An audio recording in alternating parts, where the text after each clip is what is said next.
everyone, welcome to Chetan Bharat learning and welcome to our 10 topics a day series, जिसमें हम लोगों ने अभी तक ज्योग्राफी एनवायरनमेंट कवर कर लिया है, साइंस एंड टेक आपका कवर हो चुका है और आपका इकोनॉमी कवर हो चुका है। तो आज से हम शुरू कर रहे हैं अपने सोशल इश्यूज के कंपोनेंट, जहां पर हम लोग इसके रिगार्डिंग हर रोज 10 टॉपिक्स देखेंगे कि इसमें से किसी भी तरीके से प्रीलिम्स में कैसे आपसे क्वेश्चन पूछा जा सकता है। तो जो फैक्ट्स रहेंगे जो कि पूछे जा सकते हैं, जो कि आपने याद करने हैं, वो हम सारा डिस्कस करेंगे इसमें। तो आज हमारा जो टॉपिक रहेगा सोशल इश्यूज तो है, बट उसमें भी हम लोगों ने कुछ कंपोनेंट्स को डिवाइड किया है। आज हम लोग करेंगे न्यूट्रिशन एंड हेल्थ के रिगार्डिंग पिछले 2 सालों में जो भी इशू रहा है न्यूज में, उसको हम डिस्कस करेंगे। ये सिर्फ 10 टॉपिक्स नहीं है जो कि न्यूट्रिशन एंड हेल्थ में आएंगे, इसके अलावा भी बहुत सारे हैं। अभी हम लोग इस तरीके से 2 दिन में या 3 दिन में इस न्यूट्रिशन एंड हेल्थ वाले कंपोनेंट को खत्म कर देंगे। उसके बाद हम एजुकेशन पर आएंगे, उसके बाद हम हेल्थ पर, उसके बाद हम जो मिसलेनियस हैं आपके कि वल्नरेबल सेक्शंस हैं, विमेन, डिसेबल्ड, ट्रांसजेंडर्स, उनके रिगार्डिंग जो भी चीजें रही होंगी न्यूज में, उनको हम कवर करेंगे। तो ये स्ट्रैटेजी अपनी क्लियर है कि हम लोग आज या कल 2 दिन करेंगे न्यूट्रिशन एंड हेल्थ के टॉपिक्स। तो शुरू करेंगे without wasting any time. First topic है हमारा आज का पोषण स्कीम, पीएम पोषण स्कीम। ये आप लोगों ने सुनी होगी। देखो, आप लोगों ने कंफ्यूज नहीं होना है। पोषण के नाम से ना बहुत सारी स्कीम्स अब आ चुकी हैं। कहीं पोषण अभियान है, कहीं पोषण 2.0 है, कहीं पर ये पोषण स्कीम है। ये जो पोषण स्कीम है, ये है आपकी पोषण निर्माण शक्ति स्कीम, जो कि लेकर आई गई है in the place of mid day meal scheme. ये आपने ध्यान रखना है। जैसे हमें मिड डे मील स्कीम पता थी कि जो रूरल एरियाज में, अर्बन एरियाज में जो गवर्नमेंट स्कूल्स हैं, वहां पर बच्चों को हम लोग दोपहर को खाना देते हैं मिड डे मील स्कीम के तहत। बट उसमें कुछ चेंजेस हम लोगों ने किए हैं और इसका नाम भी हम लोगों ने चेंज कर दिया है। तो अभी रिसेंटली ये न्यूज में इसीलिए था क्योंकि मिड डे मील स्कीम को रिप्लेस कर दिया गया था बाय पीएम पोषण निर्माण शक्ति स्कीम। एक तो हम देखेंगे कि स्कीम में बेसिकली नए कंपोनेंट्स कौन कौन से हैं, पुरानी में जो नहीं थे। दूसरी चीज, अभी न्यूज में इसलिए भी था क्योंकि सेंटर गवर्नमेंट ने ये बोला है सभी स्टेट गवर्नमेंट्स और यूटी गवर्नमेंट्स को कि अगर आप अपने मिड डे मील स्कीम या जो इस स्कीम के तहत आप खाना देते हैं बच्चों को स्कूल्स में, उनमें आप व्हीट, राइस और पल्सेस के अलावा भी जो मिलेट्स हैं उनको ऐड करना शुरू कर दीजिए। क्योंकि अभी क्या है, बेसिकली व्हीट, राइस और पल्सेस के लिए ज्यादा फोकस रहता है because of the calorie requirements. इसके अलावा अब हम लोग कोशिश कर रहे हैं कि जो मिलेट्स हैं वो भी हम लोग इसमें ऐड कर दें। मिलेट्स होते हैं जैसे आपके जवार, बाजरा, रागी, जो कि ऐसे एरियाज में प्रोड्यूस किए जाते हैं जहां पर इनको उगने के लिए ज्यादा पानी की रिक्वायरमेंट नहीं होती। तो महाराष्ट्र, कर्नाटका, राजस्थान, गुजरात, ये ऐसे एरियाज हैं जहां पर आपको मिलेट की प्रोडक्शन सबसे ज्यादा देखी जाएगी। तो अपने को क्लियर है। तो एक तो ये चीज, राजस्थान की अगर हम बात करें तो Rajasthan is the largest producer of bajra in the country.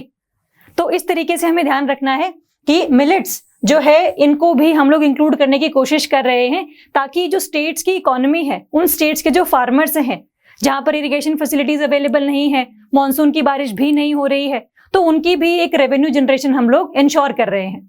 और साथ में जो मिलेट्स हैं वो बॉडी के लिए प्रोटीन के तरीके से भी काम करते हैं। तो ये जो बच्चे हैं उनकी हेल्थ पर भी पॉजिटिव इंपैक्ट लेकर आते हैं। तो ये सभी के लिए एक अच्छी सिचुएशन है जिसको हम आगे कंसिडर करना चाह रहे हैं। तो इसके लिए सभी स्टेट्स को आदेश दिए गए थे कि आप इसको इंक्लूड करना शुरू कीजिए। तो एक तो इसलिए न्यूज में था, साथ में हमने देख ही लिया है कि this scheme replace the mid day meal scheme in schools. और अभी ये जो पीएम पोषण निर्माण शक्ति स्कीम है, इसको हम लोगों ने ऐसा नहीं है कि 1 साल के लिए, 2 साल के या हमेशा के लिए लॉन्च कर दिया है। अभी फिलहाल तो हम इसको देख रहे हैं कि किस तरीके से ये काम करेगी। हम लोगों ने इसको 5 साल के लिए शुरुआत करी है इसकी, जहां पर 2025-26 का जो फाइनेंशियल ईयर होगा उस तक ये एप्लीकेबल रहेगी।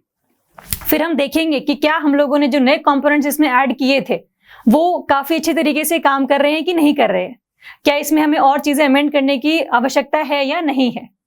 तो तब हम देखेंगे। बट हाँ, आपको ध्यान रखना है ये अभी 5 साल के लिए इंप्लीमेंट की गई है। किसने इसको रिप्लेस किया है, न्यूज में क्यों था, तो ये अपने को याद रखना है।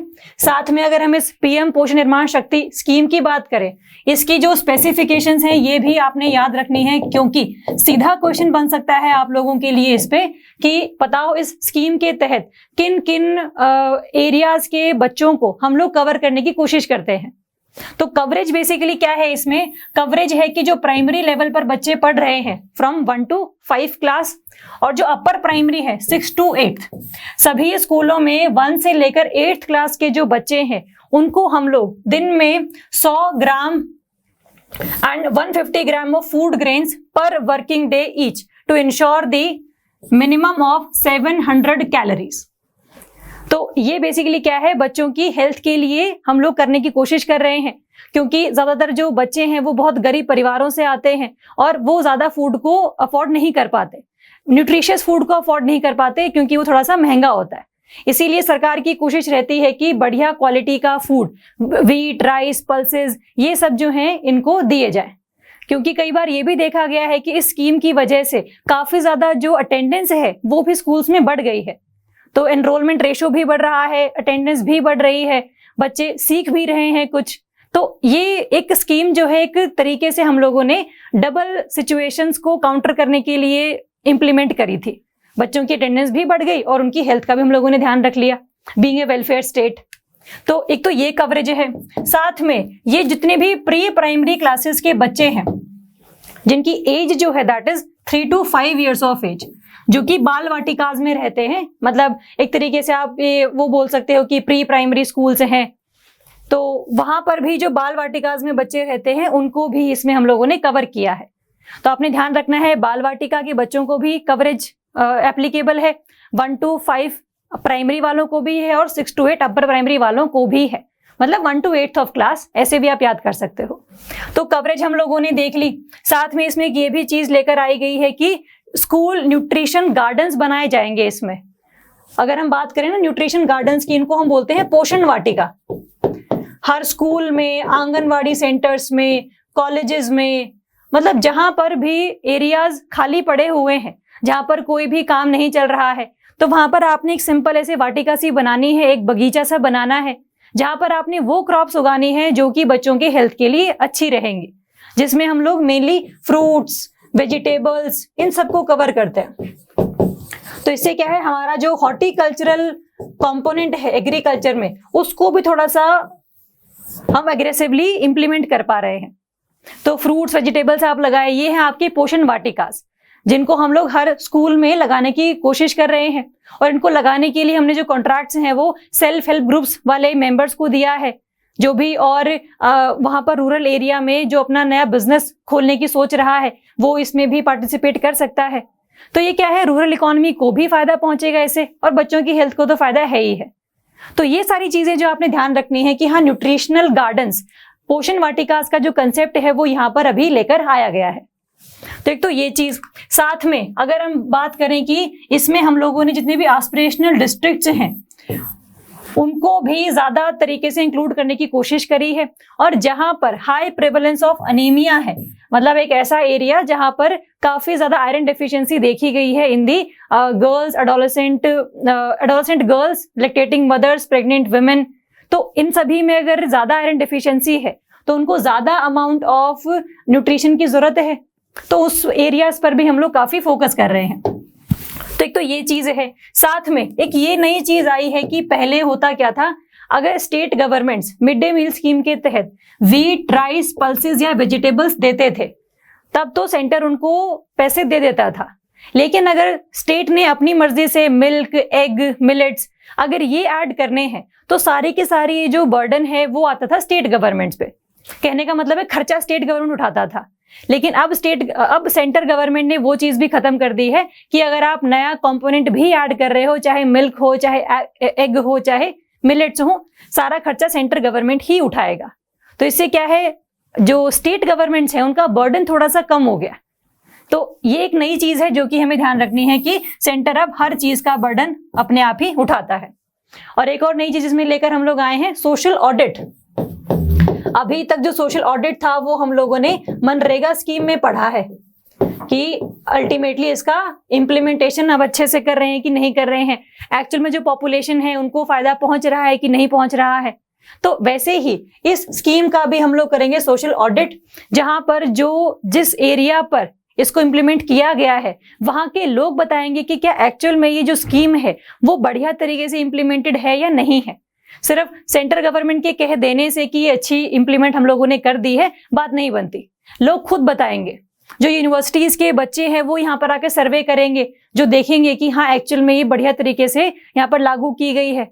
तो ये सब चीजों के बाद ही हम मानेंगे कि क्या एक्चुअल में ये चीज हमने अच्छी करी है या नहीं करी है। तो सोशल ऑडिट का जो कंपोनेंट है वो नया इसमें ऐड किया गया है, पहले सिर्फ मनरेगा में हम लोगों ने उसको देखा था। तो ये सारी जो चीजें हैं ये आपने ध्यान रखनी है रिगार्डिंग पीएम पोषण निर्माण शक्ति। इसकी कवरेज क्या है, इसकी और स्पेसिफिकेशंस क्या है, पोषण वाटिकास का आपने ध्यान रखना है, और साथ में कि ये न्यूज में क्यों है कि स्टेट गवर्नमेंट्स को, यूटी गवर्नमेंट्स को बोला गया है कि आप अपने एरियाज में मिलेट्स को भी बांटना शुरू करें in the scheme, mid day meal scheme या फिर पीएम पोषण निर्माण शक्ति। एक ही बात है, बस नाम चेंज हुआ है और कुछ कंपोनेंट्स ऐड हुए हैं। तो इसमें से ऐसे क्वेश्चन आप लोगों से बन सकता है कि कवरेज किस किस की है, नया कंपोनेंट कौन कौन सा है इसमें, पहले इसमें कंपोनेंट नहीं था। तो इस लेवल पर हम लोगों को इसको पढ़ना है। तो ऐसे हम याद करेंगे इसे। नेक्स्ट टॉपिक हम करेंगे second, world neglected tropical diseases day. देखो अब जो डे है कि कौन सी डेट को ये मनाया जाता है, that may not be important for UPSC, लेकिन एक्चुअल में जो एनटीडीज हैं वो होते क्या है ये अपने को पता होना चाहिए। और क्योंकि ये न्यूज में रहता है तो क्या पता डे भी पूछ ही ले, क्योंकि सारा पेपर जो है वो तो डिफिकल्ट नहीं आता, कुछ बहुत इजी क्वेश्चंस भी होते हैं, कुछ एसएससी लेवल के क्वेश्चंस भी होते हैं। तो उस लेवल पर भी हमें तैयारी अपनी रखनी है कि कम से कम अगर इजी क्वेश्चन आए तो हमारा मिस ना हो, क्योंकि इजी है ना तो हमें पता ही होना चाहिए। तो पहली चीज तो हम लोगों ने ये देखनी है कि ये जो डे है ये मनाया कब जाता है। ये मनाया जाता है आपका 30 जनवरी को हर साल। जैसे कई डेज होते हैं जो कि 2 साल में एक बार मनाए जाते हैं, जैसे आपका प्रवासी भारतीय दिवस है वो 2 साल में एक बार आता है, कुछ होते हैं जो कि 3 साल में एक बार आते हैं। तो ऐसे स्टेटमेंट्स भी आ जाती हैं कई बार ऐसे डेज पर। तो 30 जनवरी हर साल हम लोग मनाते हैं नेग्लेक्टेड ट्रॉपिकल डिजीजेस डे। 2021 में डिक्लेयर किया था वर्ल्ड हेल्थ असेंबली ने कि हम अब से इस डे को मनाएंगे as the world neglected tropical diseases day, ताकि इसकी रिगार्डिंग जो अवेयरनेस है वो हम लोग बाकी एरियाज में पहुंचा सके। तो एक तो ये चीज, साथ में अगर हम देखें कि सिर्फ 30 जनवरी को ही हम क्यों मनाते हैं, ऐसी क्या खास बात है इस डेट में, तो इस डेट की खास बात ये है, सिग्निफिकेंस इसकी ये है कि इस दिन हम लोगों ने लंदन डिक्लेरेशन ऑन एनटीडीज जो है उसको साइन किया था सभी कंट्रीज ने मिलके, और इसी के दिन ही जो फर्स्ट एनटीडी रोड मैप है 10 साल के लिए या 9 साल के लिए, ये हम लोगों ने लॉन्च किया था बाय WHO। तो इसीलिए 30 जनवरी को इस चीज को ट्रिब्यूट पे करने के लिए कि लंदन डिक्लेरेशन है कि हम अपने देश में से सारी जो ये नेग्लेक्टेड ट्रॉपिकल डिजीज है वो खत्म कर देंगे, और WHO का ये एक रोड मैप कि अगले 9 साल में हर कंट्री किस तरीके से आगे बढ़ेगा रिगार्डिंग दिस सब्जेक्ट, वो सभी चीजें जो है गाइडलाइंस हम लोगों ने फॉलो करनी थी। तो उसी को ही आगे ट्रिब्यूट पे करने के लिए हम ये 30 जनवरी को मनाते हैं। तो ये अपने को क्लैरिटी है। अब बात आती है कि डे भी मना लिया, क्यों मनाते हैं ये भी देख लिया, बट होती क्या है, what are tropical neglected diseases, तो ये हमें देखना है, जिनको हम एनटीडीज भी बोलते हैं। अब पहली बात नेग्लेक्टेड है, इसका मतलब इनके ऊपर ज्यादा ध्यान नहीं दिया जाता। ध्यान नहीं दिया जाता, चाहे वो रिसर्च की बात हो, चाहे इनकी रिगार्डिंग मेडिसिन बनाने की बात हो, चाहे वैक्सीन लेकर आने की बात हो, तो इनके ऊपर ज्यादा ध्यान नहीं दिया जाता। और ये ट्रॉपिकल का मतलब है ये उन एरियाज में मिलते हैं जो कि ट्रॉपिकल बेल्ट में लाए करते हैं सभी कंट्रीज। अगर ट्रॉपिकल बेल्ट में लाए कर रहे हैं तो हमें इतना पता है, अगर हम जनरलाइज करें थोड़ी सी चीजों को, ये आपका इक्वेटर है, that is tropic of cancer, tropic of capricorn. इस एरिया में पड़ने वाली जितनी भी कंट्रीज हैं वो मैक्सिमम ऐसी हैं जो कि या तो डेवलपिंग नेचर की हैं या फिर आपका लीस्ट डेवलप्ड वाले कैटेगरी में आती है। तो जो भी कंट्री डेवलपिंग है या लीस्ट डेवलप्ड कंट्रीज हैं, यहाँ पर जो मेन दिक्कत होती है वो है आपकी हाइजीन और सैनिटेशन की। या फिर हम ये बोल सकते हैं कि चाहे वाटर है वो भी प्योर नहीं है पीने के लिए, तो जो डिजीजेज हैं वाटर के इम्प्योर होने की वजह से लोगों को लग रही हैं, क्योंकि जहां पर हाइजीन नहीं है, सैनिटेशन नहीं है, वहां पर जो डिफरेंट वायरसेस हैं, डिफरेंट बैक्टीरियाज हैं, डिफरेंट पैरासाइट्स हैं, वो होते हैं जनरेट, और ये लोगों को फिर इन्फेक्ट करते हैं आगे। और अगर एक पर्सन को इन्फेक्ट कर दिया तो फिर वो जो डिजीज है वो एक पर्सन से लेकर दूसरे पर्सन तक चलती चली जाती है, कंटेजियस नेचर की काफी ज्यादा होती है। तो इसीलिए काफी ज्यादा जो लोग हैं उससे इन्फेक्टेड रहते हैं, और क्योंकि उनकी रिगार्डिंग कोई ड्रग अवेलेबल नहीं है, कोई वैक्सीन अवेलेबल नहीं है, तो लोगों की जानें थोड़ी सी ज्यादा जाती हैं as compare to other diseases. तो इसीलिए हम इनको बोलते हैं नेग्लेक्टेड ट्रॉपिकल डिजीजेस डे। तो एक तो ये चीज। अब बात आती है कि इनकी एग्जाम्पल्स क्या हैं बेसिकली। जैसे हमने बात करी कि एग्जाम्पल्स हैं स्नेक बाइट, एनवेनमेशन, मतलब सांप के काटने की वजह से जो बॉडी में जहर फैल जाता है, उसको ट्रीट करने के लिए हमारे पास ज्यादा ड्रग्स या ज्यादा हमारे पास वैक्सीन्स नहीं है। तो एक तो ये चीज है, क्योंकि ज्यादातर अमाउंट ऑफ जो स्नेक्स हैं या फिर डिफरेंट आपके ये रेप्टाइल्स हैं वो इन एरियाज में ज्यादातर हमें मिलते हैं because of the climatic conditions. तो इसीलिए लोग काफी ज्यादा प्रभावित हैं इस वाली डिजीजेस से, बट इसके लिए हमारे पास कोई ड्रग नहीं है, मेडिसिन नहीं है। आप देखेंगे ट्रैकोमा इज बेसिकली आपका एक बैक्टीरियल इन्फेक्शन होता है। ये बैक्टीरिया के द्वारा जनरेटेड होता है, जो कि आपकी आई में इन्फेक्शन हो जाता है। आपने देखा होगा किन्हीं भी जैसे लोगों की ना जो आईज हैं वो थोड़ी सी रेडिश होनी शुरू हो जाती हैं, जो आई के ऊपर वाला पार्ट है वो रेडिश होना शुरू हो जाता है, उसको हम बोलते हैं ट्रैकोमा। तो उसके लिए भी कोई हमारे पास ड्रग नहीं है, वो अपने आप ही धीरे धीरे करके ठीक होता है। तो ये जो है आई की जो स्ट्रेंथ है वो थोड़ी सी कम कर देता है। तो आई रिगार्डिंग डिजीजेस भी इसकी वजह से ज्यादा होती हैं उन एरियाज में। तो ये ट्रैकोमा है, स्नेक बाइट है आपका। तो ये सारे जो हैं आपके these are the examples of NTDs. और सिर्फ ऐसा नहीं है कि ये बैक्टीरिया से ही होते हैं, बैक्टीरिया, वायरस, पैरासाइट्स, फंगाई, ये क्योंकि ऐसे माइक्रो ऑर्गेनिजम्स हैं जो कि ऐसे कंडीशंस में डेवलप होते हैं जहां पर अनहाइजीनिक और अनसैनिटाइज्ड कंडीशंस होती हैं, और वो मेनली आपके डेवलपिंग या फिर लीस्ट डेवलप्ड कंट्रीज में पाए जाते हैं। तो इसी वजह से ज्यादा लोग इनसे अफेक्टेड रहते हैं। तो एक तो ये हमें ध्यान में रखना है। साथ में इसके साथ ही ना WHO ने अभी रिसेंटली ही 2021 में ही एक रोड मैप तैयार किया था कि इनके रिगार्डिंग हम लोगों को ये सारे जो टारगेट्स हैं वो अचीव करने हैं बाय 2030। जब हम लोग सस्टेनेबल डेवलपमेंटल गोल्स को अचीव कर रहे होंगे तो साथ साथ आपने इन टारगेट्स पर भी नजर रखनी है। जैसे अगर हम बात करें, पेपर में क्वेश्चन आ सकता है कि which of the following targets are not included in the WHO's 2021 to 23 के ग्लोबल न्यूट्रिशनल टारगेट्स, है ना। तो ये हमें ध्यान रखने हैं। न्यूट्रिशनल टारगेट्स नहीं, सिंपल टारगेट्स ही हैं रिगार्डिंग एनटीडीज। न्यूट्रिशनल टारगेट्स भी अलग हैं, इसीलिए मैंने इसको ठीक कर दिया है कि दोनों अलग अलग चीजें हैं। तो ये वाले जो टारगेट्स हैं वो हैं आपके रिगार्डिंग एनटीडीज, जिसमें पहला है आपका कि जितने भी लोगों को एनटीडीज के रिगार्डिंग ट्रीटमेंट चाहिए है उनका नंबर हमें 90% से कम कर देना है। कि अगर 2021 में 100 लोगों को चाहिए है ट्रीटमेंट फॉर दिस एनटीडी, तो 2030 तक आते आते सिर्फ 10 लोग रह जाएं। इसका मतलब ये है कि कम से कम लोग इन वायरसेस, इन बैक्टीरिया से अफेक्टेड होने चाहिए। तो क्यों, और वो कैसे होगा? जब हम इन एरियाज में ऐसी सैनिटेशन कंडीशंस, हाइजीनिक कंडीशंस को मेंटेन करवा देंगे by any kind of measures. हम पब्लिक गवर्नमेंट्स को ग्रांट दे सकते हैं, हम प्राइवेट कंपनीज को भेज सकते हैं, कम्युनिटी मॉडल हम लोग अपना सकते हैं। तो कहने का मकसद ये है कि कंडीशन सुधार अगर हम लेंगे तो फिर हम लोग कम अफेक्ट होंगे बाय दी एनटीडीज। तो यही हमें करना है बाय 2030। तो फर्स्ट टारगेट तो हमारा ये है।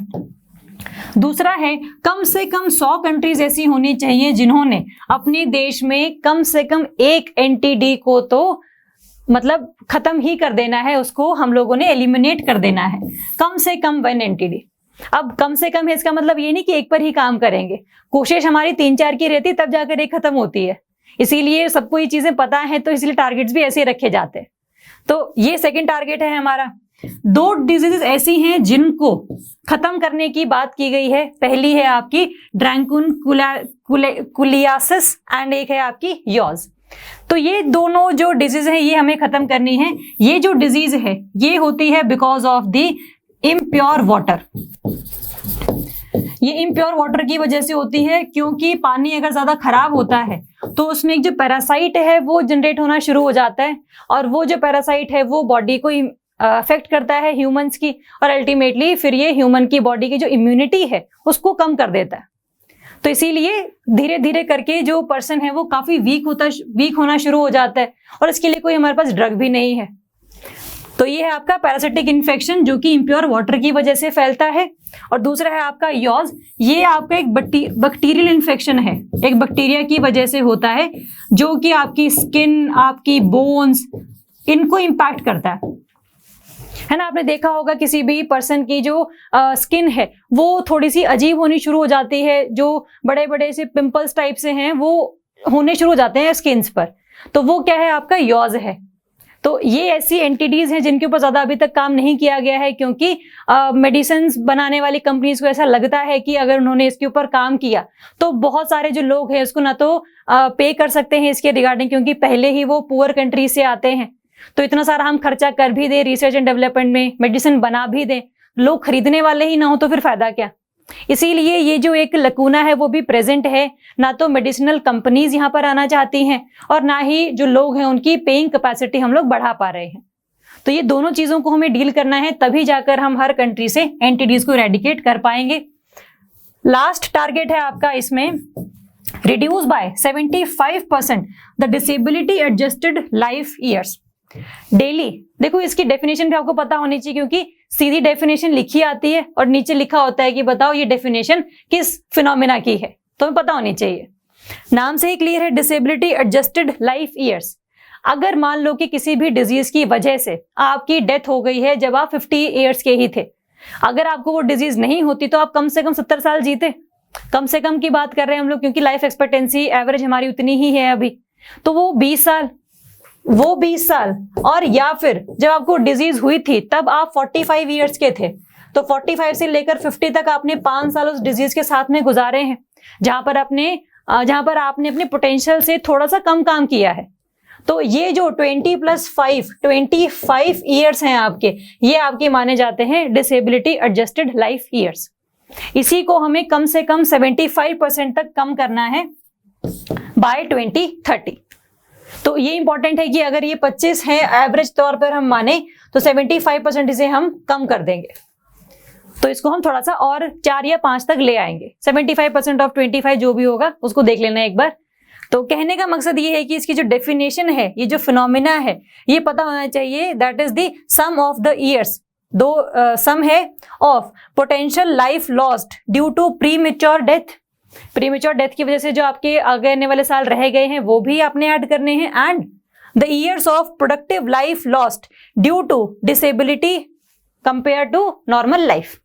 तो ये कंसेप्ट है, इसकी आपने डेफिनेशन याद करनी है। तो एंटिटीज क्या होती हैं, इसके रिगार्डिंग डे कब मनाया जाता है, और साथ में इसकी और क्या स्पेसिफिकेशंस हैं, टारगेट्स क्या हैं WHO के द्वारा दिए गए अगले 10 सालों के लिए, 4 हैं, ये आपने याद रखने हैं, क्वेश्चन प्रीलिम्स में इनसे पूछा जा सकता है। चलो नेक्स्ट हम करेंगे, थर्ड टॉपिक है हमारा 4th edition of state health index. देखो एक है आपका ऐसा इंडेक्स जो कि WHO निकालता है, एक है स्टेट हेल्थ इंडेक्स, जहां पर हम अपनी कंट्री में ही कोशिश कर रहे हैं ये पता लगाने की कि कौन सा स्टेट अच्छा कर रहा है और कौन से स्टेट को ज्यादा अमाउंट ऑफ प्रोडक्टिविटी की जरूरत है। तो ये जो रिपोर्ट है ये हर साल निकाली जाती है। कौन निकालता है इस रिपोर्ट को? It is published by NITI Aayog. ये इंपॉर्टेंट है हमारे लिए, पब्लिश ऑब्वियसली एजेंसी पता ही होनी चाहिए हमें। साथ में टेक्निकल असिस्टेंस होती है हमारी फ्रॉम दी वर्ल्ड बैंक। तो ये आप ध्यान रखेंगे, ministry of health and family welfare के तहत हम लोग नीति आयोग और वर्ल्ड बैंक से असिस्टेंस लेकर इस रिपोर्ट को पब्लिश करते हैं। तो अगर पेपर में क्वेश्चन आ जाए कि it is solely the report published by NITI Aayog, तो वो चीज ठीक होगी, लेकिन वर्ड्स का ध्यान रखना थोड़ा सा कि without any technical assistance to any of the organisation. अगर ये लाइन लिखी आई है तो फिर वो गलत होगी, because yes it takes some kind of technical assistance from the world bank. तो पहली चीज ये। अब रिपोर्ट का टाइटल भी जरूरी है। अगर आपसे ये भी ना पूछें कि स्टेट हेल्थ इंडेक्स किसने रिलीज किया है, सीधा आ जाए कि हेल्दी स्टेट्स प्रोग्रेसिव इंडिया, ये जो रिपोर्ट है वो किसने रिलीज करी है, तो आपने ध्यान रखना है ये स्टेट हेल्थ इंडेक्स की ही बात कर रहा है और वो नीति आयोग ने ही निकाली है। तो that is the second fact जो कि हमें ध्यान रखना है। अब हम किसी भी जब इंडेक्स की बात करते हैं तो हम ये देखते हैं कि वो कौन कौन से पैरामीटर्स को इंक्लूड करता है कि इनके बेसिस पर हम किसी भी स्टेट को रैंक करेंगे। तो पहली चीज तो ये पैरामीटर्स कौन से हैं हमारे, 3 पैरामीटर्स हैं, 3 डोमेन हैं basically, health outcomes, governance and information and की इनपुट्स एंड प्रोसेसेस। ये तीन हैं आपके, ये तो है तीन डोमेन। इनके तहत भी ना कुछ इंडिकेटर्स हैं। जैसे कई बार क्वेश्चन ऐसे आ जाता है कि what are the different parameters on the basis of which the state health index is prepared, या फिर आपसे डोमेन का कंपोनेंट ही पूछ लिया जाएगा। जैसे अगर हम बात करें हेल्थ आउटकम्स की, कि आपने जो भी स्कीम्स लॉन्च करी हैं उनकी वजह से एक्चुअल में रिजल्ट कैसे रहे हैं, ये हमें बताओ। आउटकम क्या है, रिजल्ट क्या है हमारा, क्या आपके स्कीम्स को इंप्लीमेंट करने की वजह से इंडिया में नियोनेटल मोर्टेलिटी रेट कम हुआ या बढ़ गया। नियोनेटल मोर्टेलिटी रेट होता है जब बच्चा पैदा होता है उसके अगले 28 दिन तक अगर उसकी डेथ हो रही है तो that will be counted under neonatal mortality rate. IMR क्या होता है, जहां पर हम बात करते हैं कि लेस देन 1 ईयर अगर बच्चे की एज से उसकी डेथ हो रही है तो फिर वो इन्फेंट मोर्टेलिटी रेट में आएगा। चाइल्ड मोर्टेलिटी रेट होता है जब हम 5 साल की बात करते हैं आफ्टर दी बर्थ, तो 1 to 5 अगर उसकी डेथ हो रही है ईयर्स में तो वो आएगा आपका चाइल्ड मोर्टेलिटी रेट में। तो स्कीम्स की वजह से अगर NMR आपका कम हो रहा है तो अच्छी बात है, अंडर 5 मोर्टेलिटी रेट कम हो रहा है तो अच्छी बात है, सेक्स रेशियो एट बर्थ ये भी इंप्रूव होना चाहिए, है ना। तो ये 3-4 चीजें हैं जो कि आपके हेल्थ आउटकम्स के अंडर आती है। फिर है आपका गवर्नेंस एंड इंफॉर्मेशन, कि एक्चुअल में आपके पास इंफॉर्मेशन ये चीज है, गवर्नेंस स्ट्रक्चर जो है आपने बेटर बना रखा है। आपके हॉस्पिटल्स में डॉक्टर्स हैं, आपके पास ऐसे ऑफिसर्स हैं जो कि स्पेशली हेल्थ के रिगार्डिंग का जो सेक्टर है उसको देख रहे हैं, है ना। तो ऑफिसर्स की availability is also under the governance and information. Institutional deliveries, कि कितनी जो फीमेल्स हैं वो बच्चे पैदा कर रही हैं इन दी हॉस्पिटल्स ना कि घर पर। तो जितना ज्यादा नंबर इसका हम बढ़ाएंगे उतना ही हम लोग MMR IMR इन सबको कम कर पाएंगे, तो तभी हेल्थ के रिगार्डिंग किसी भी स्टेट का रैंक अच्छा होगा।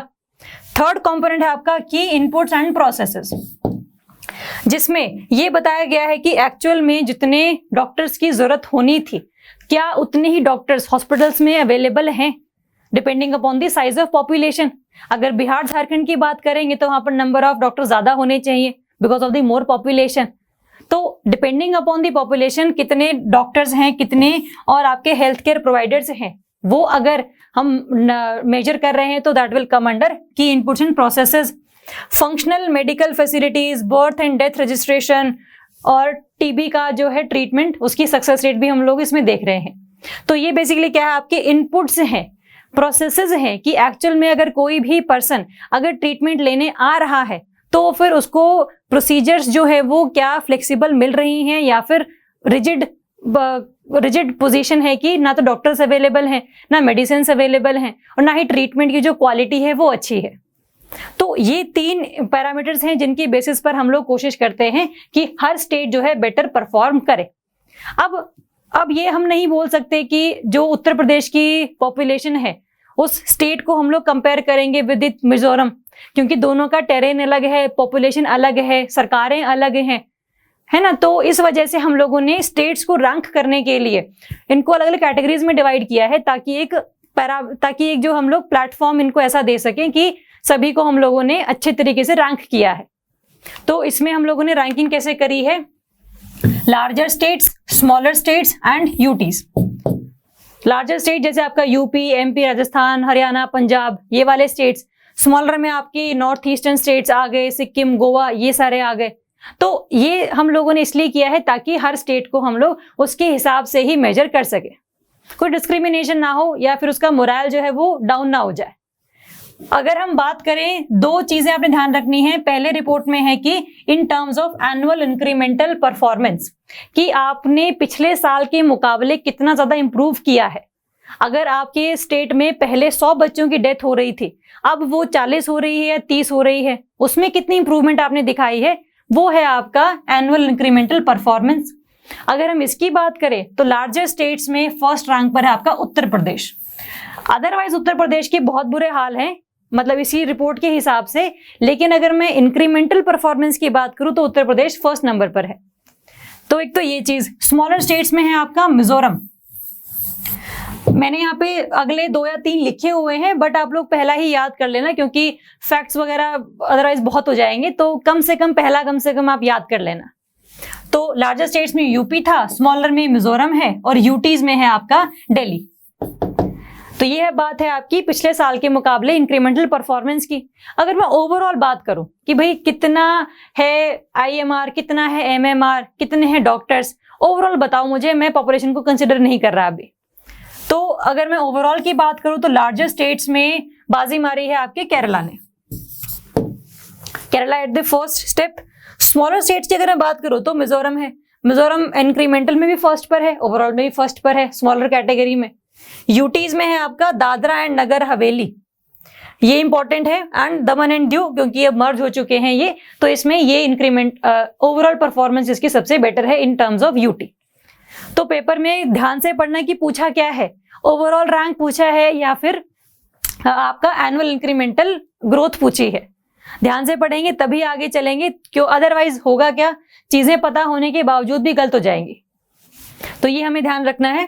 चलो नेक्स्ट हम देखेंगे मल्टी डायमेंशनल पॉवर्टी इंडेक्स। ये भी जो रिपोर्ट है ये आपकी नीति आयोग ने रिलीज करी है।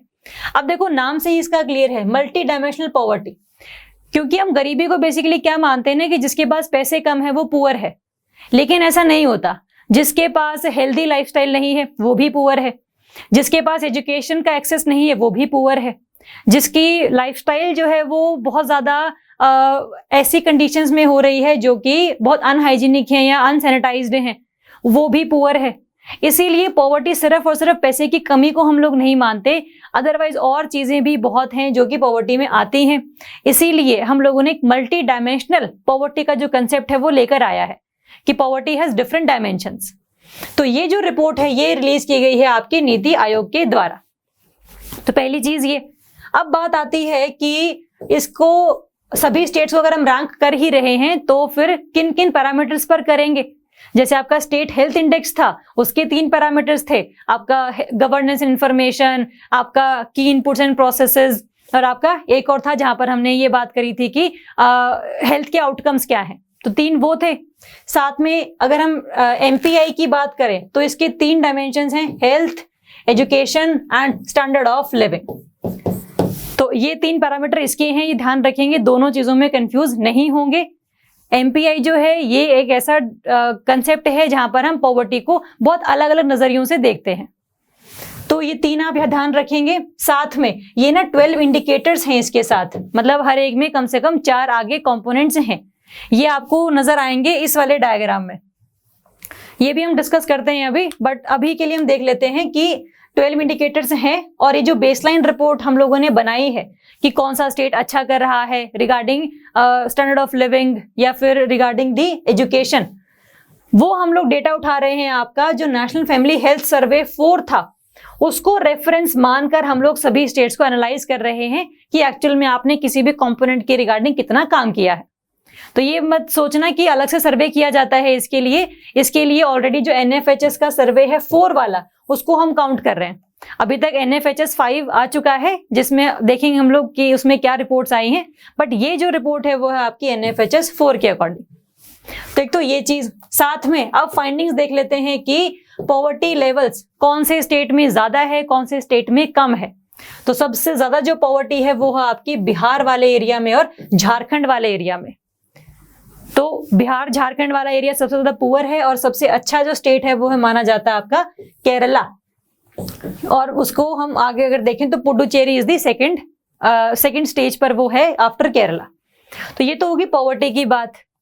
अब क्योंकि हमें बार बार ये नहीं देखना कि 3 पैरामीटर्स हैं तो पहले पर सबसे अच्छा स्टेट कौन सा है, दूसरे में सबसे अच्छा स्टेट कौन सा है, ऐसे तो फिर इन स्टेट्स की जो रैंकिंग है वही इतना हम लोग पेजेस भर देंगे, जरूरत नहीं इतना याद करने की। ओवरऑल पता होना चाहिए एमपीआई है क्या, कौन रिपोर्ट पब्लिश करता है, पैरामीटर कौन कौन से हैं, और साथ में ओवरऑल रैंकिंग क्या है डिफरेंट स्टेट्स की। दूसरा, अगर हम बात करें मैल नरिशमेंट की, तो इसमें भी बिहार सबसे आपका टॉप पर है, मतलब सबसे पुअर स्टेट्स हम मानते हैं कि highest number of malnourished people is in the आपका बिहार वाला एरिया, और केरला यहाँ पर भी टॉप पर है। तो आप थोड़ा ध्यान रख लेंगे, केरला और बिहार की ही बेसिकली जंग है, बिहार सबसे पुअर स्टेज पर है और जो केरला है वो सबसे अच्छी स्टेज पर है। अब ये बात आती है कि ये 12 इंडिकेटर्स, क्योंकि हम लोग यूपीएससी से एक्सपेक्ट कर सकते हैं कि वो इंडिकेटर्स पर क्वेश्चन पूछ सकता है, we are not under estimating the power of UPSC, क्योंकि ऐसे क्वेश्चन पूछे जा चुके हैं पहले ही। तो ये 12 जो इंडिकेटर्स हैं ना, ये आपने एक बार देखने हैं, जिसमें आपको ना डिफरेंट नजर आएंगे। Nutrition, child mortality, maternal health, year of schooling, ये वही इंडिकेटर्स हैं। अगर आप ब्यूरोक्रेट होते तो आप बनाते कि कोई भी जो पर्सन है वो किन किन डायमेंशंस पर पुअर हो सकता है। अगर उसके पास खाना पकाने के लिए गैस नहीं है तो भी वो पुअर है, अगर उसके पास बिजली नहीं है तो वो पुअर है, अगर जो बच्चे हैं पैदा होते ही मर रहे हैं तो वो पुअर है, हेल्थ नहीं है ना। तो ये 12 इंडिकेटर है जो कि आपने ध्यान रखने हैं।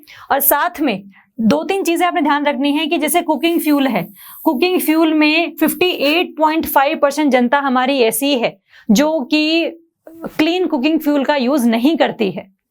तो इसीलिए सबसे ज्यादा जो जिसमें खराब पोजीशन है वो हम ध्यान रखेंगे।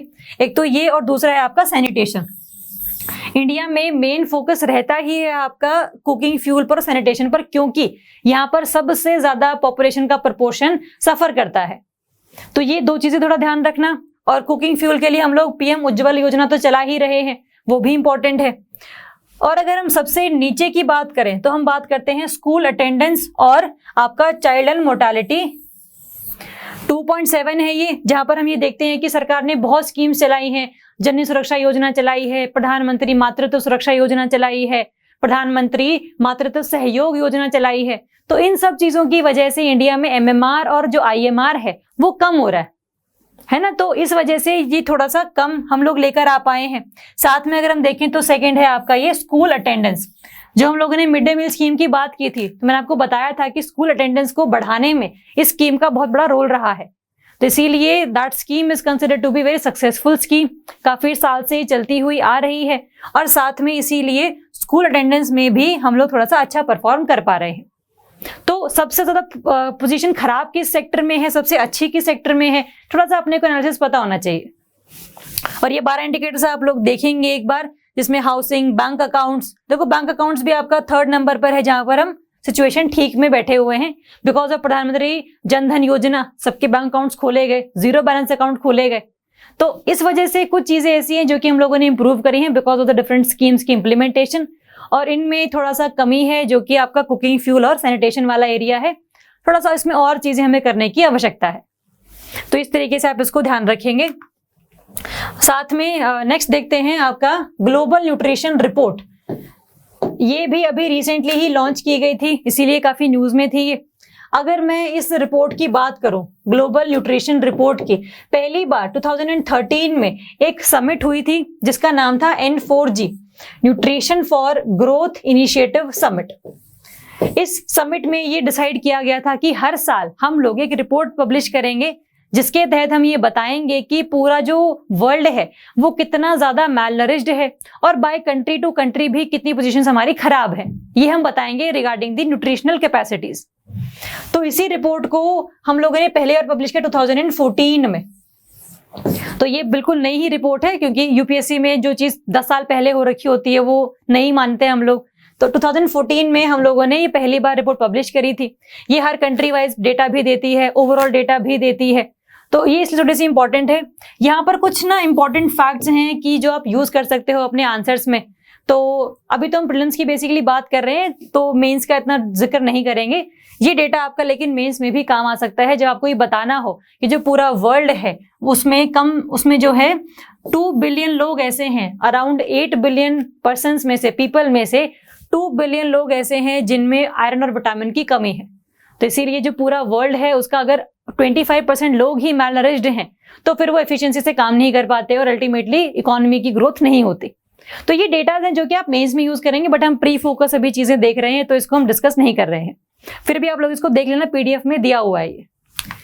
चलो अगर हम फाइंडिंग्स की बात करें तो इस रिपोर्ट ने बताया क्या है। रिपोर्ट ये कहती है कि जो हमारे टारगेट्स थे world nutritional global nutrition targets, जो मैं आपको बता रही थी कि अलग अलग हैं। जब हमने एनटीडीज किया था तो मैंने गलती से बोल दिया था कि ग्लोबल न्यूट्रिशनल टारगेट्स वो अलग हैं जो कि 2025 तक हमें अचीव करने हैं, वो वाले अलग थे जो कि 2030 तक हमें अचीव करने थे। तो 2025 तक कोई भी कंट्री ऐसी नहीं है जो कि अपने टारगेट्स को अचीव कर पाएगी। सभी कंट्रीज का बहुत बुरा हाल है, चाहे वो डेवलप्ड है चाहे वो लीस्ट डेवलप्ड है। तो पहली फाइंडिंग्स तो ये आई। साथ में कोरोना की वजह से भी सिचुएशन तो थोड़ी सी खराब हो गई है।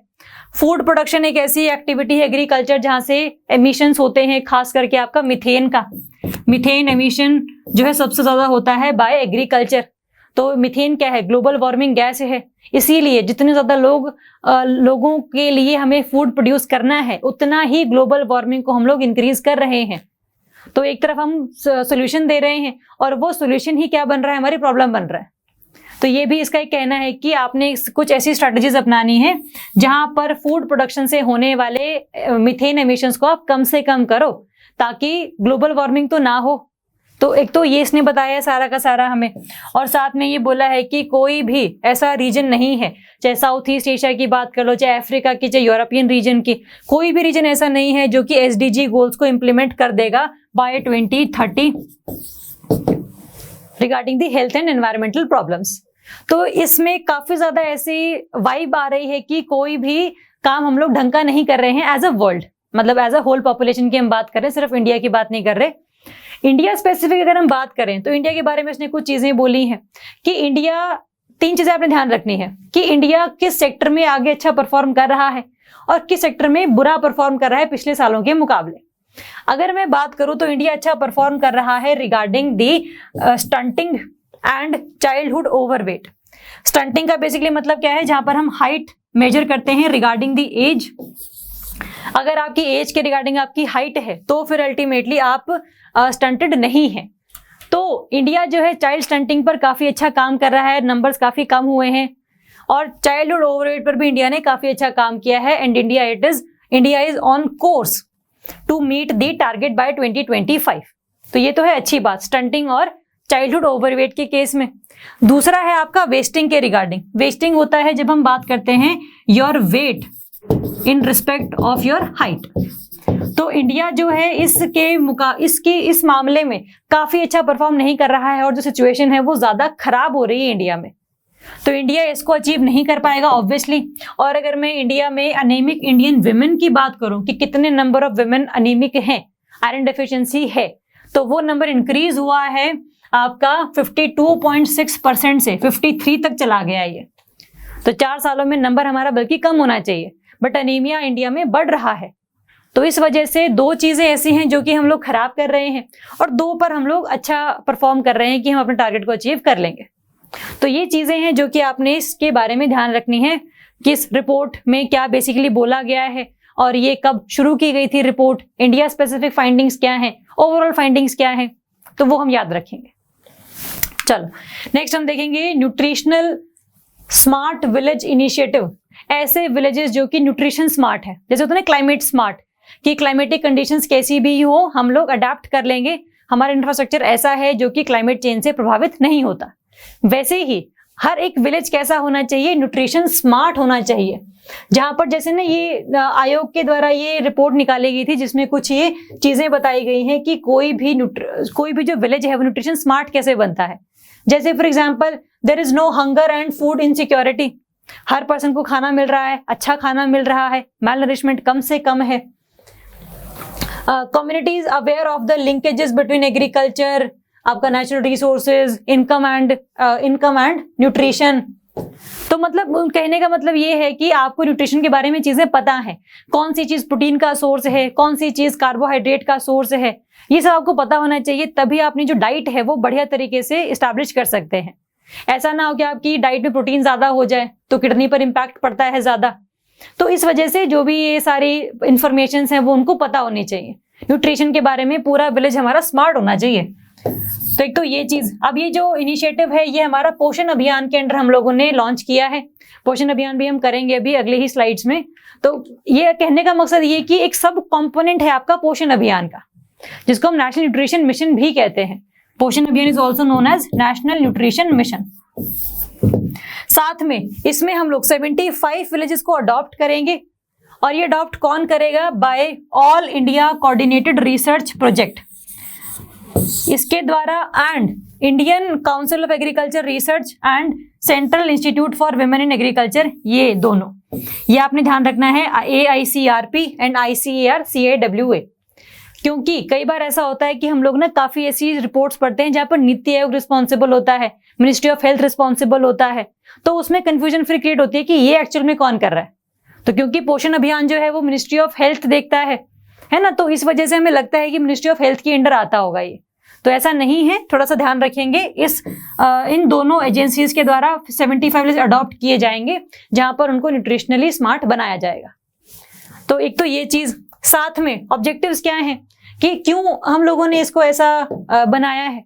इसमें हम करेंगे क्या, जैसे जितनी भी आपकी ट्रेडिशनल नॉलेज है, जैसे हम कई बार देखते हैं कि जो गांव के लोग होते हैं उनकी सुबह लस्सी की डाइट होती है, बढ़िया घी वगैरह वो खाते हैं, दोपहर को थोड़ा सा कम खाते हैं, रात में थोड़ा सा और वो डाइट जो है अपनी हल्की सी लेते हैं। तो हम ये देखते हैं उनके पूरे रूटीन में ना प्रोटीन, कार्ब्स, फैट्स, ऑयल सब कुछ होता है। तो जो एक्चुअल में हमारा कल्चर है, जिससे हम लोगों ने जो अपनी फूड हैबिट्स हैं वो डेवलप करी थी, उनको दोबारा से रिजुविनेट करने का टाइम आ गया है। क्योंकि बिकॉज ऑफ दी मैकडोनलाइजेशन की बहुत ज्यादा बर्गर्स, पिज्जाज जो है हम लोग उनको खाते रहते हैं। तो ट्रेडिशनल जो हमारा कल्चर था उसको ही हम लोग दोबारा से अडॉप्ट करें ताकि हमारे जो टारगेट्स हैं वो अचीव हो सके। तो एक तो हम लोग ऐसे कर सकते हैं, साथ में अवेयरनेस हमें फैलानी है, बिहेवियरल चेंज हमें करना है। क्योंकि ज्यादातर लोग जो है वो थोड़ा जंक फूड ज्यादा खाते हैं, टेस्टी क्योंकि ज्यादा होता है वो। तो इसको दूर करने के लिए लोगों में अवेयरनेस फैलाना जरूरी है, क्योंकि जितना लोगों को पता होगा कि कितना ही हार्मफुल है, जब चीजों को अपनी आंखों से देख लेते हैं कि हाँ यार इतना हार्मफुल है ये, तब समझ में आती है कि नहीं खाना चाहिए। तो वो चीजें लोगों को बतानी है हमें। साथ में हम लोगों को एग्रीकल्चर में इस तरीके से स्ट्रैटेजीज अपनानी है जो कि न्यूट्रिशनल स्ट्रैटेजीज हों। हम लोग जेनेटिक इंजीनियरिंग कर सकते हैं डिफरेंट क्रॉप्स में, वीट की जो डिफरेंट वैरायटीज हैं उनको इम्प्रूव कर सकते हैं, नई नई वैरायटीज लेकर आ सकते हैं। तो ये सब जो चीजें हैं हम करेंगे under this nutritional smart village concept, जो कि पोषण अभियान के तहत हम लोगों ने लॉन्च किया है। तो एक तो ये चीज। अब बात आती है पोषण अभियान है क्या। ये इसलिए लिखवाया गया है क्योंकि ये न्यूज में तो नहीं था पिछले 2 सालों में, लेकिन इसका पोषण 2.0 वर्जन लॉन्च किया गया था अभी, इसलिए काफी ये चर्चाओं में था। अगर मैं पोषण अभियान के बैकग्राउंड की बात करूं तो इसको हम क्या कहते हैं, नेशनल न्यूट्रिशन मिशन, ये हम डिस्कस कर चुके हैं। और इसका जो टारगेट है वो पता होना चाहिए हमें। जैसे हम बात करते हैं कि इसको हम लोगों ने लॉन्च किया था ऑन 8 मार्च 2018। अभी 3 साल ही हुए हैं जिसको हम लोगों ने इसको इम्प्लीमेंट किया है, 4 साल हुए हैं बेसिकली। तो नया ही स्कीम है, अभी इसकी अप्रोचेज, इसकी स्ट्रैटेजीज जो है थोड़ी सी इम्प्लीमेंट होनी शुरू हुई हैं, इसके रिजल्ट्स आने शुरू हुए हैं। तो अभी धीरे धीरे इसको हम और अच्छे तरीके से इम्प्रूव करेंगे। अब बात आती है इसके टारगेट्स की कि हम करना क्या चाहते हैं। पोषण का मतलब न्यूट्रिशन, बट हम करेंगे कैसे इसको, हमारी स्ट्रैटेजी क्या रहेगी। आपने ध्यान रखना है आपका 2%, 2%, 3% एंड 2%, ये 4 टारगेट्स हैं जो कि आपने ध्यान रखने हैं, जिसको आप याद करोगे बाय SUAB, SUAB 2, 2, 3, 2। आप ऐसे लिख लेना अपने साथ में। S का मतलब है आपका स्टंटिंग, कि हमें जो बच्चे हैं उनमें स्टंटिंग को रोकना है। U का मतलब है अंडर न्यूट्रिशन, जिनको खाना ही नहीं मिलता। A का मतलब है अनीमिया, खास करके एडोलेसेंट गर्ल्स और विमेन में। और B का मतलब है लो बर्थ वेट, कि जब बच्चा पैदा हो रहा है उसका वेट ही कम है। तो SUAB, हमें स्टंटिंग को हर साल 2% तक कम करना है, अगले साल फिर 2% कम करेंगे और धीरे धीरे करके हम लोग अपना टारगेट अचीव कर लेंगे। अंडर न्यूट्रिशन भी हम लोग 2% हर साल अचीव करेंगे, पर एनम का टारगेट है हमारा ये। अनीमिया 3% है, इसको ध्यान रखें, क्योंकि ज्यादा जो मेनेस है, ज्यादा जो दिक्कत है वो अनीमिया की ज्यादा है। बाकी सब जो चीजें हैं वो अनीमिया से ही जनरेट होती हैं, क्योंकि अगर विमेन में आयरन की डेफिशिएंसी है तो बच्चे में भी होगी, तो ये चीज चलती चली जाती है। तो इसलिए ज्यादा फोकस इसके ऊपर है, इसीलिए ये 2% नहीं है, 3% है। एंड लास्ट में लो बर्थ वेट भी 2% हम लोग एनुअली कम करेंगे। तो ये है टारगेट आपके पोषण अभियान का, ये आपने ध्यान रखने हैं। और साथ में एक और चीज है कि जहां पर हम स्टंटिंग को, जो आपके 0 to 6 ईयर एज के बच्चे हैं उनको 38.4% से 25% कर देंगे बाय 2022। ये टारगेट था हमारा 2022 तक, बट हम इसको अभी तक थोड़ा सा अचीव नहीं कर पाए हैं, क्योंकि still 34% of the children in India are stunted. तो ये भी एक लकूना है, लिमिटेशन है स्कीम की, कि जहां पर हम ये देखते हैं कि हम लोग टारगेट्स रख तो बहुत ज्यादा इंस्पायरिंग देते हैं कि हम ये कर देंगे, हम वो कर देंगे, बट एक्चुअल में इम्प्लीमेंटेशन की जहां बात आती है थोड़ा सा कहीं ना कहीं लिमिटेशन हम लोग फेस करते हैं। तो ये चीज जो है ये इस तरीके से हमें मोटिवेट करती है कि ज्यादा अमाउंट ऑफ एफर्ट्स हमें लगाने की जरूरत है। तो इसीलिए थोड़ा सा इस पर ज्यादा काम करेंगे। बाकी ये कुछ डेटा है जो कि थोड़ा ध्यान रखना। स्टंटिंग जो बता रही थी मैं आपको कि 34.7% अभी भी 2016-18 में ये था, और अभी भी इसी के अराउंड हम लोग फेस कर रहे हैं। तो ज़्यादा अमाउंट ऑफ इम्प्रूवमेंट हमारी नहीं हुई है।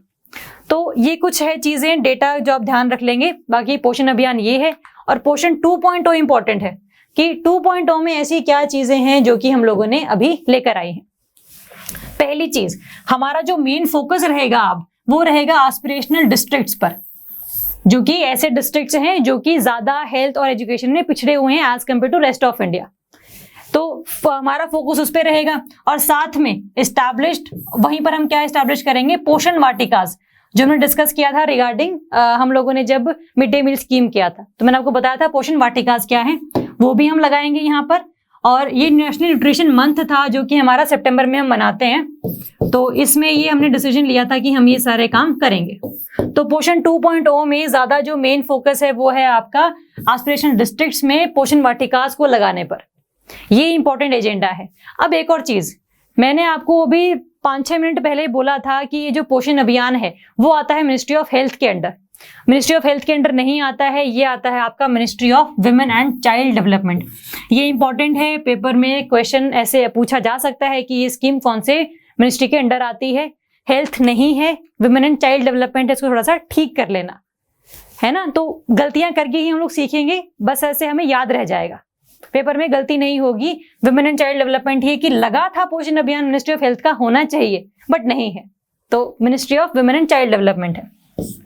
तो ये जो है मेन फोकस हम लोग कर रहे हैं इन दी पोषण 2.0, जहां पर चाहे स्कूल्स हैं, चाहे आंगनबाड़ीज हैं, चाहे आपके डिफरेंट कम्युनिटी सेंटर्स हैं, वहां पर हम पोषण वाटिकास लगाएंगे, specially in those areas which are aspirational districts in India. चलो नेक्स्ट हम देखते हैं health insurance for India's missing middle. अब देखो मेनली बात क्या है ना कि एक तो रिपोर्ट है ये, बेसिकली ये रिपोर्ट रिलीज किसने करी है, नीति आयोग ने। अगर आपको ना याद रहे कि ये रिपोर्ट एक्चुअली किसने पब्लिश करी है, क्योंकि हम डिफरेंट रिपोर्ट्स कर चुके हैं, अब हर किसी ने मतलब अलग अलग एजेंसीज ने रिलीज की है, तो अगर आपको थोड़ा सा कंफ्यूजन रहता है तो ऐसे आप याद कर सकते हो कि मेनली जो रिपोर्ट्स हैं रिगार्डिंग दी हेल्थ वो नीति आयोग ही पब्लिश करता है, और जो अलग होगा उसको आप याद कर लेना। तो इस तरीके से हम जो है हमें कम चीजें याद करनी पड़ेंगी। तो ये नीति आयोग ही है, सिंपल है, याद रख लेंगे। नहीं भी याद रखेंगे तो क्योंकि नीति आयोग हम लोगों ने जनरलाइज कर ही दिया है। तो ये जो रिपोर्ट है नीति आयोग रिलीज करता है, ये बताता है कि जो इंडिया है, इंडिया में पॉपुलेशन जो है, एक है रिच पॉपुलेशन, एक है मिडिल क्लास पॉपुलेशन, और एक है आपकी पुअर पॉपुलेशन। इन सभी के पास हेल्थ इंश्योरेंस होना चाहिए। बाई चांस अगर कोई डिजीज हो जाए तो सारा पैसा उस डिजीज की ट्रीटमेंट में ना खत्म हो जाए, इंश्योरेंस हो। जो रिच क्लास है उसके पास तो पैसे हैं, they can afford the insurance, चाहे वो प्राइवेट हो चाहे वो और कोई स्कीम हो। जो पुअर है वो आपके प्रधानमंत्री जन आरोग्य योजना के तहत आ जाते हैं, जहां पर उनको हर साल कम से जो है हर साल 5 लाख का जो इंश्योरेंस है पर फैमिली दिया जाता है कि अगर कोई भी ट्रीटमेंट 5 लाख से कम का हुआ तो जो सरकारें हैं वो पे करेंगी। लेकिन जो मिडिल क्लास पॉपुलेशन है ना तो उसको इतनी अवेयरनेस है कि इंश्योरेंस होना चाहिए हमारा, और साथ में सरकार की तरफ से इनके लिए कोई स्कीम्स नहीं है जहां पर लो प्रीमियम्स के इंश्योरेंस निकाले जाएं इनके लिए। इसीलिए हम इनको बोलते हैं मिसिंग मिडल, कि regarding the health insurance rich अपने आप अफोर्ड कर लेते हैं, पुअर को सरकार प्रोवाइड कर देती है, बीच में बच जाते हैं आपकी मिसिंग मिडल। तो इसीलिए ये रिपोर्ट है नीति आयोग ने रिलीज करी है। ऑब्जेक्टिव क्या था ये इंपॉर्टेंट है, और ये बताता है कि 40 करोड़ इंडिविजुअल्स ऐसे हैं जो कि हमारा पॉपुलेशन का 30% है जो कि इस चीज से जूझ रहे हैं, जिनके पास इंश्योरेंस नहीं है। तो ये एक डेटा है, ये एक इंपॉर्टेंट है चीज। ये इस तरीके से क्वेश्चन पेपर में आते हैं सीधे सीधे, तो ऐसा मत समझना कि ये तो डेटा है मेंस में यूज करेंगे, प्री में भी क्वेश्चन इस पर आ जाते हैं, तो याद रखेंगे इस डेटा को। बाकी अगर हम देखें इस रिपोर्ट में क्या चीजें बोली गई हैं, यही चीजें हमने डिस्कस करी है पुअर और रिच के बारे में। तो ये सारे जो रीजंस हैं ये हमें पता होने चाहिए। नॉर्मली प्री स्पेसिफिक तो बस रिपोर्ट किसने पब्लिश करी है और जो एक्चुअल क्रक्स है उसका वो क्या है ये हमें पता होना चाहिए। नेक्स्ट है आपका nation wide pneumococcal conjugate vaccine drive. ये न्यूज में था क्योंकि जो हमारा मिशन इंद्रधनुष है, जो कि हम इसको बोलते हैं अभी इंटेंसिफाइड मिशन इंद्रधनुष, जिसमें हम 12 डिजीजेस के रिगार्डिंग जो कि प्रिवेंटेबल हैं उनके रिगार्डिंग वैक्सीन्स प्रोवाइड करते हैं, है ना। तो 12 वैक्सीन के नाम क्या है ये हम देखेंगे। अब 12 में से ना 10 ऐसी हैं जो कि पूरे इंडिया में हम लोगों ने लॉन्च की हुई हैं। 2 ऐसी थी जो कि कुछ डिस्ट्रिक्ट्स में ही अवेलेबल थी, जिसमें से एक थी आपकी ये न्यूमोकोकल कॉन्जुगेट वैक्सीन और दूसरी है आपकी जैपनीज एन्सेफेलाइटिस वाली वैक्सीन। अब जो है जैपनीज एन्सेफेलाइटिस कुछ ही डिस्ट्रिक्ट्स में हम लोग यूज करवा रहे हैं। ये जो थी पहले जो कुछ डिस्ट्रिक्ट्स में यूज हो रही थी, अब इसको हम लोगों ने नेशन वाइड खोल दिया है। तो इसीलिए अब 11 वैक्सीन ऐसी हो गई हैं जो कि पैन इंडिया हम लोगों ने लॉन्च कर दी हैं। तो इसी के रिगार्डिंग ये करंट अफेयर था कि यूनियन हेल्थ मिनिस्ट्री के द्वारा इस न्यूमोकोकल वैक्सीन को, जो कि बच्चों में बेसिकली निमोनिया को होने से बचाती है, जो कि एक लंग इन्फेक्शन है, तो उसके रिगार्डिंग ये वैक्सीन दी जाती है बच्चों को। एक जो बैक्टीरिया है आपका स्ट्रेप्टोकोकस न्यूमोनी, ये इंपॉर्टेंट है। निमोनिया होता है आपका बैक्टीरिया से, क्योंकि सीधा क्वेश्चन ये भी आ जाता है कई बार कि pneumonia is a viral disease और बैक्टीरियल डिजीज और पैरासिटिकल डिजीज। तो याद रखेंगे बैक्टीरियल डिजीज है, बैक्टीरिया इंपैक्ट करता है। नाम भी याद रखेंगे स्ट्रेप्टोकोकस न्यूमोनी या फिर सिंपल स्ट्रेप्टोकोकस। तो एक तो ये चीज है। साथ में हमें ये पता है कि क्योंकि निमोनिया से इंडिया में 16% जो बच्चे हैं उनकी डेथ होती है बिकॉज ऑफ दिस डिजीज। तो इसका मतलब इसका जो इम्पैक्ट है वो बहुत ज्यादा है और इसके लिए काम करना हमें थोड़ा सा अग्रेसिवली हमें इसको इम्प्लीमेंट करना चाहिए। तो ये है आपका डिजीज के बारे में कि डिजीज बेसिकली होती क्या है, लंग इन्फेक्शन है और किस तरीके से बच्चों को इम्पैक्ट करती है, इसके रिगार्डिंग डेटा हमारे पास क्या है ये हमें पता होना चाहिए। साथ में 12 वैक्सीन्स जो कि 10 जो थी नेशनली थी, जिनमें आपका diphtheria, pertussis, tetanus, polio, measles, rubella, आपका tuberculosis, TB, rotavirus, hepatitis B, meningitis and pneumonia caused by haemophilus influenza type B, है ना। तो ये सारी जो चीजें हैं ये है आपकी 10 डिजीजेस जो कि नेशनल लेवल पर हम लोगों ने इंप्लीमेंट की हुई थी।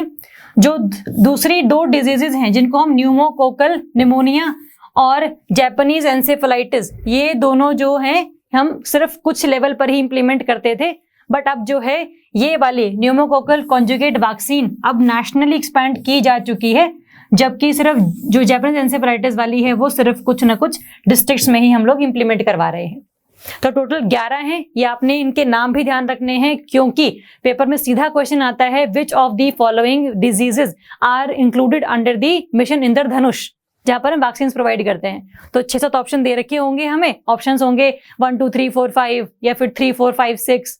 तो बहुत इजी क्वेश्चन माना जाएगा वो बेसिकली। तो आपने ये 12 वैक्सीन याद रखनी है क्योंकि सभी याद करेंगे इसे, तो आप उनसे पीछे नहीं रहेंगे। तो ये आप याद रखेंगे। बाकी नेक्स्ट हम देखते हैं ग्लोबल फूड सिक्योरिटी इंडेक्स। नाम से क्लियर है, फूड सिक्योरिटी मतलब आपके पास फूड अवेलेबल हो, ऐसा फूड हो जो कि आप अफोर्ड कर पाओ, ऐसा ना हो कि फूड खरीदने के चक्कर में आपके सारे पैसे ही चले गए। तो फूड सिक्योरिटी का मतलब होता है availability of food and affordability of food. तो सभी पूरे वर्ल्ड लेवल पर अगर हम बात करें तो कितनी कंट्रीज ऐसी हैं जो कि फूड सिक्योर हैं। तो ये जो रिपोर्ट है पब्लिश की जाती है आपकी लंदन बेस्ड एक आपका इकोनॉमिस्ट इम्पैक्ट है and sponsored by Corteva agri science. Sponsored नहीं भी याद रखना कोई दिक्कत नहीं है, बस याद रख लेना लंदन बेस्ड एक आपका इकोनॉमिस्ट इम्पैक्ट ऑर्गेनाइजेशन है जो कि इसको पब्लिश करता है, उसका डिजाइन भी इसी ने बनाया है। तो एक तो ये चीज। अब बात आती है ये हर साल पब्लिश होता है। अब इंडेक्स की बात है तो हम लोग देखेंगे कि इंडिया का रैंक कितना है। इंडिया का रैंक है इसमें 71 आउट ऑफ 113 कंट्रीज। तो काफी एक पुअर रैंक है, इसका मतलब इंडिया में फूड सिक्योरिटी नहीं है। अब फूड सिक्योरिटी नहीं है, रैंक भी हम लोगों ने 71 देख लिया। पैरामीटर्स देखते हैं क्या है इसके। पैरामीटर्स हैं इसमें 4। फूड अफोर्डेबिलिटी, फूड अवेलेबिलिटी कि अवेलेबल ही रहे अपने देश में, आप प्रोड्यूस कर पाए ऐसे फूड को, वो बढ़िया क्वालिटी का हो, सेफ हो खाने के लिए। And natural resource and resilience मतलब कि फूड को उगाने के चक्कर में आपने जो एनवायरनमेंट है उसकी बलि नहीं चढ़ाई, तो नेचुरल रिसोर्सेज का आपने जुडिशियस यूज किया है और क्वालिटी भी बढ़िया है उस प्रोडक्ट की, अवेलेबल भी है, अफोर्डेबल भी है। जो कंट्रीज इन चारों पर खरी उतरेगी उसका रैंक होगा बढ़िया। इंडिया इन चारों पर खरा नहीं उतरा है, इसलिए इसका रैंक है थोड़ा सा बुरा। जो फर्स्ट कंट्री है वो है आपकी आयरलैंड। टॉप रैंकर्स है आपकी आयरलैंड। बस इकलौता ही याद कर लेना कि टॉप पर कौन है, अदरवाइज ये तो बहुत सारे हैं, इतने हम याद करने की ना तो सिचुएशन में है और ना ही हम याद करेंगे। तो सबसे टॉप पर आयरलैंड है। इंडिया का 71 है फूड सिक्योरिटी। सिक्योरिटी में एस भी आता है, के भी आता है, 71 में एस भी आता है और के भी आता है। 7 और 1 की हम अगर बात करें तो मतलब मैंने इसको ऐसे याद किया, आप लोग भी ऐसे याद कर सकते हो, क्योंकि अब डिफरेंट इंडेक्सेस हम लोग करेंगे, अब हर किसी में क्या रैंक था वो तो याद रहना थोड़ा सा मुश्किल होता है ना, तो इसीलिए हर इंडेक्स के साथ में कुछ ना कुछ स्टोरी बनाकर, निमोनिक बनाकर हम याद करते हैं। तो मैंने तो ऐसे याद किया हुआ है इसको, आप लोग भी देख लेना कैसे याद करना है। चलो, एक तो ये चीज, साथ में अगर मैं इंडिया को कंपेयर करूं विद द नेबरिंग कंट्रीज, क्योंकि ना पहले हम बात करते थे कि किसने इंडेक्स पब्लिश कर दिया और क्या बेसिकली इंडिया का रैंक था। अब ना बात थोड़ी सी आगे बढ़ चुकी है। बात इसलिए आगे बढ़ चुकी है क्योंकि इंडिया का जो रैंक है as compare to other neighbouring countries, क्या हमने बढ़िया परफॉर्म किया है या बुरा परफॉर्म किया है, ये भी हम देखते हैं। अगर मैं नेबरिंग कंट्रीज की बात करूं तो पाकिस्तान से तो हम आगे हैं, सही बात है। श्रीलंका से भी हम आगे हैं। नेपाल 79th पर है और बांग्लादेश हमसे थोड़ा सा काफी पीछे है। बट चाइना हमसे बहुत आगे है। चाइना का रैंक जो है दैट इज 34। तो इसका कहने का मतलब है चाइना फूड अफोर्ड भी कर सकता है, वहां पर अवेलेबिलिटी ऑफ फूड भी है, वहां पर क्वालिटी और सेफ फूड भी है, और साथ में नेचुरल रिसोर्सेज की भी उन लोगों ने बढ़िया तरीके से ध्यान रखा है रिगार्डिंग, मतलब जब उन्होंने फूड को प्रोड्यूस किया था। तो ये चारों चीजें जो हैं वो उसमें अच्छी हैं, इसीलिए वो हमसे आगे है। तो अगर पेपर में क्वेश्चन आए कि इंडिया जो है साउथ एशिया में सबसे टॉप पर है रिगार्डिंग दिस इंडेक्स, तो वो स्टेटमेंट गलत होगी, क्योंकि चाइना हमसे थोड़ा सा बहुत आगे है, बांग्लादेश हमसे पीछे है, श्रीलंका, पाकिस्तान ये हमसे पीछे है। तो ऐसे याद रखेंगे, इंडिया का रैंक है 71 आउट ऑफ 113 कंट्रीज। चलो, तो यहाँ पर हमारे खत्म होते हैं 10 टॉपिक्स जो हम लोग सोशल इश्यूज के रिगार्डिंग करने थे न्यूट्रिशन एंड हेल्थ के कंपोनेंट से। कल भी हम लोग इसी कंपोनेंट को आगे कंटिन्यू रखेंगे, क्योंकि काफी सारे अभी इश्यूज हैं जो कि बाकी हैं। तो कल मिलते हैं विद दी अनदर 10 टॉपिक्स। इनको रिवाइज करना ताकि थोड़ा सा याद रहे आपको, क्योंकि इकट्ठे याद रखोगे तो फिर तो सारी चीजें उड़ जाएंगी। धीरे धीरे कुछ कुछ चीजें आप याद करते रहोगे ताकि लॉन्ग टर्म के लिए ऑलरेडी वो याद रहें आपको। तो इसको रिवाइज करना। Thank you so much.